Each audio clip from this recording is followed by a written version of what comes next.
What's up, Ravens, and welcome to another episode of ONW Now. I am Marley Everett, joined alongside Brindley Summers. We have a lot of exciting things to cover today, so let's get right into it.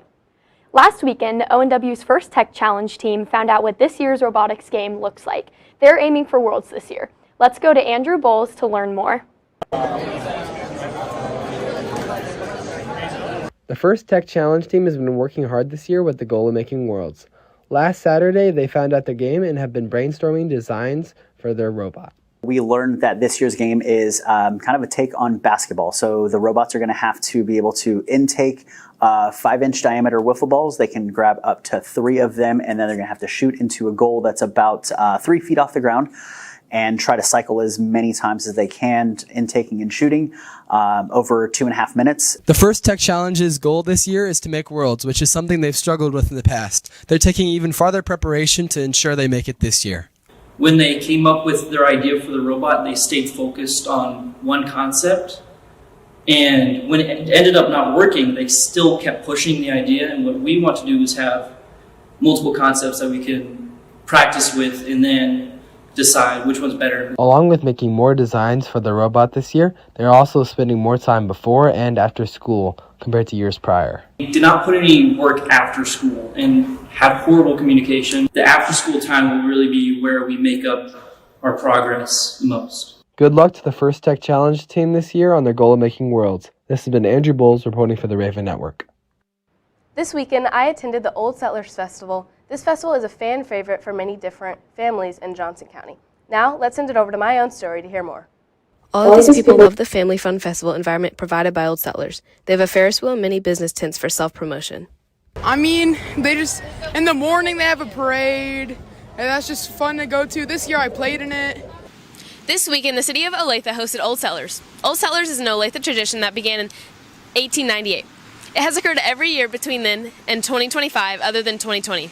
Old Settlers is a wonderful place for people to come together and celebrate this great city. Of the people! The people in the rides. Yeah. Like the fair where there's like just rides and just fun stuff everywhere. You see a lot of your friends there and you meet up with a lot of people. Yeah.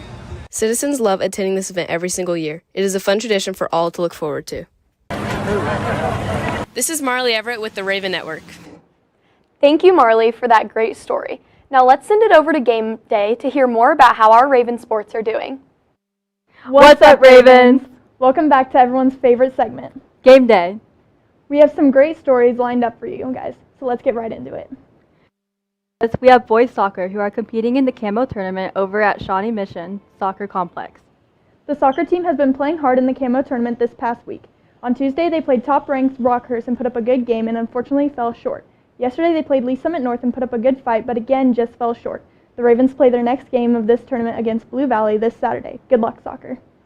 Now we'll pass it over to Nate Israel, who goes in depth with a couple of players and Coach Graham about how this tournament will help them prepare for the rest of the season.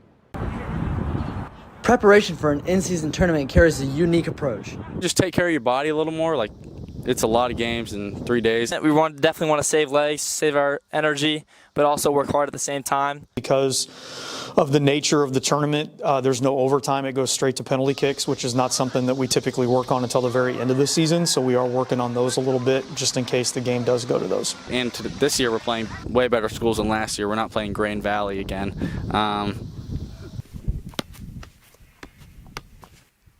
With an early season tournament like this, it really prepares the boys for the regular season. The amount of different teams that we play, the unique playing styles that they bring is much different from Sunflower League, and it will just help us as a team. Tournaments are really good to just get 3 games in a short amount of time. We play really quality competition, which is pretty indicative of what the competition is going to be like during the Sunflower League. Tournaments are good for fitness and they get you in shape for the rest of the season. And you play other schools that aren't in your league.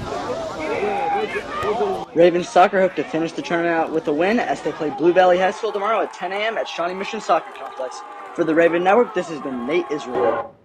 On Wednesday, the Lady Raven tennis team took a dub in a quad against some of the best teams in the state. Seraphine Basong went 3-0, taking a first-place dub in singles. In doubles, Ada Smith and Emery Rand went 2-1, also taking a first-place win. Keep up the work, Ravens.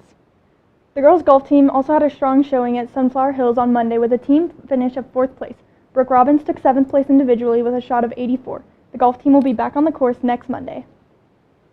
The Lady Ravens volleyball team is on fire with a record of 9-1. They swept Lawrence High School last night with a score of 25-12 in the first, 28-26 in the second, and 25-14 to finish off the match. Alyssa Gray and Rosalie Johnson leading the team in kills. Your Lady Ravens will take on Gardner Edgerton on the 16th. Good luck, ladies. On Monday, our gymnastics team headed to Shawnee Mission Northwest to compete in the Cougar Invitational. Sophia Beaumont placed first all around, and Reagan Attewell placed fourth on beam. The girls will be back in action this Saturday at Lawrence High School. Let's go, ladies. On Friday, our football team took on Shawnee Mission East. Bryce Randall led the team with 3 touchdowns and 215 rushing yards. The Ravens unfortunately fell short 28-31. They will take on Garden City tonight. Good luck, boys. Our Olathe Northwest football program has had an interesting trend over the last 7 years. Let's send it over to Peyton Laughlin to hear more. 7 years ago, our Olathe Northwest football team had barely enough athletes to fill all 3 teams. But over time, the number of football athletes has steadily increased every season. I just think it's a fantastic thing for kids to get involved in, especially younger people. It gives them an opportunity to meet some people they probably wouldn't have met otherwise. Mr. Didion's goal as an administrator is to have as many students in an Olathe Northwest uniform as possible. But why are so many people signing up to play football? When the Royals were winning World Series championships, people in Kansas City became invested in baseball. If we look at the Chiefs' success, that has had something to do with that. People want to be a part of a winner. Even with all the great things that can come with having a bigger team, there's always going to be more responsibilities and setbacks. We're feeding 160 kids a week. We give 160 kids Gatorades. We give 160 kids halftime snacks. And so making sure that we have enough equipment to properly equip the kids that we have. With the Chiefs continuing their success and the ONW football program growing every year, Coach Clark will be looking to build much more depth into the program. This has been Peyton Laughlin with the Raven Network. This past Saturday, our boys and girls cross country team traveled to Manhattan for the Manhattan Invitational Meet, as both the boys and the girls team placed third. Ali Gillespie, Tyler Palladingi, and Benji Hurd placed top 10 in their race. The team competes again this Saturday in their at ODAC in their big twilight meet. Good luck cross country. I have some bad news, Evie. What? Unfortunately, that's all the time we have today for game day. Let's pass it back to the desk. Thank you, Caitlin and Evie. Some exciting news for one of our CBR students. Peyton Ferguson received a national honor to represent the National Down Syndrome Society in New York City. On September 6th, Peyton was one of several hundred kids chosen. She was recognized on a billboard in Times Square. What a big way to represent ONW. All of us Ravens are so proud. Well, Ravens, unfortunately, that's all the time we have for our show today. But be sure to stick around because our first Late Night Northwest with Aubrey Berthold is coming up just seconds. For the Raven Network, this has been Marley Everett and Brinley Summers. Raven Nation, let's fly. Alone at the edge of a universe, humming a tune. For merely dreaming we were snow.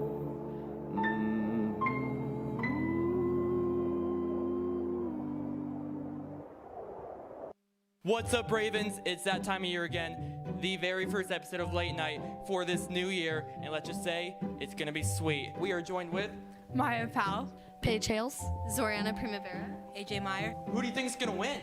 Definitely Team Girl. I'm feeling boys. Team Girl for sure. Boys. We got a 50-50 split. Let's see who comes out on top.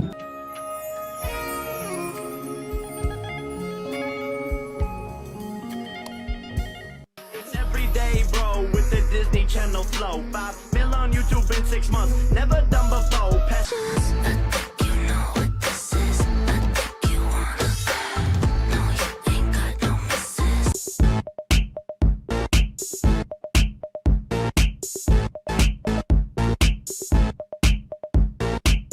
The baking challenge begins now, and we have Team 10 here represented by the girls.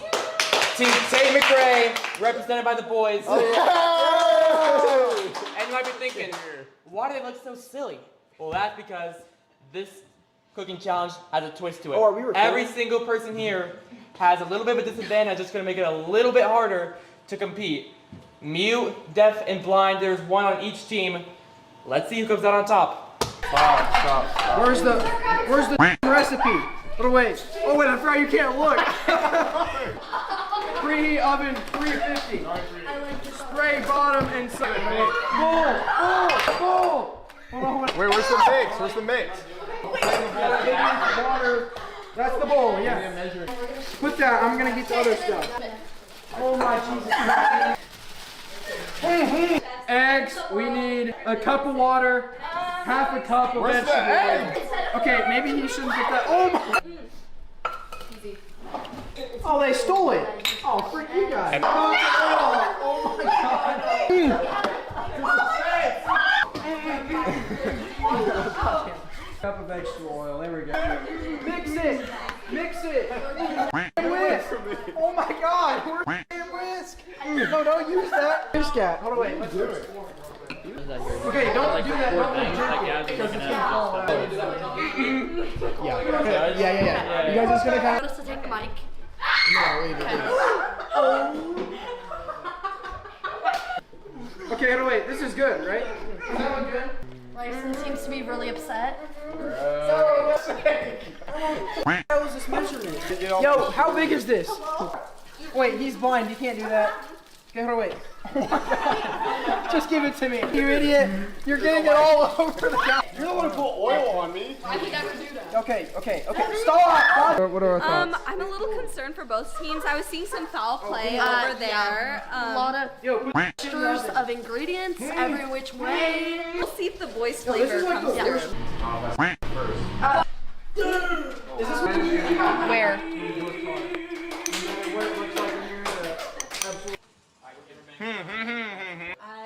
Here?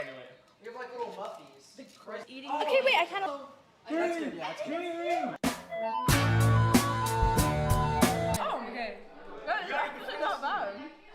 What really impressed me about the boys is they cooked 3 cakes while the girls cooked 1. Wait. Bite 2, bite 2.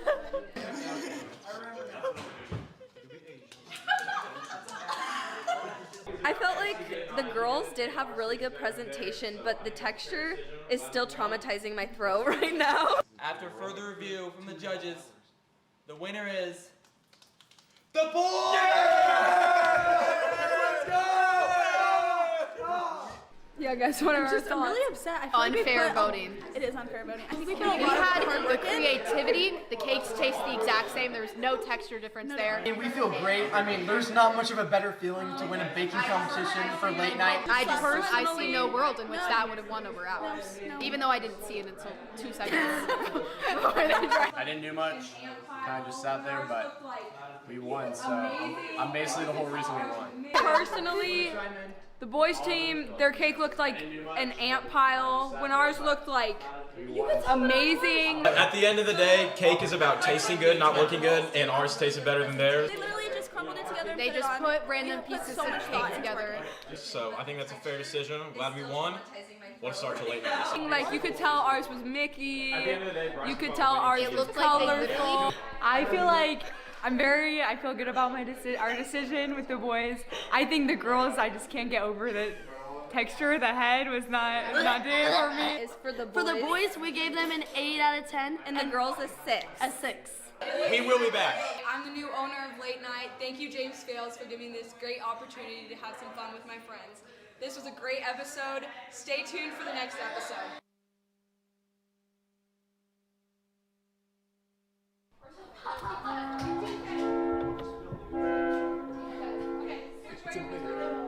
And together, we're Helen Keller. She wasn't real, she can't fly planes. Watch this out. Wait, he's blind. You can't do that. Okay, hold on, wait. Just give it to me. Just give it to me, you idiot. You're getting it all over the counter. Wait, are the girls cake in the Hey! Get away from me! Lucia's right next to you. My teammates left me to die. Yeah, can we check on the cakes? Guys, can I? Bro, I feel like...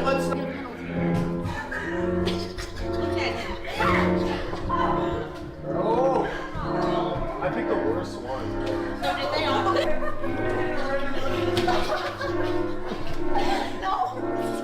Oh, there we go. Yeah, maybe the boys. 2 hours?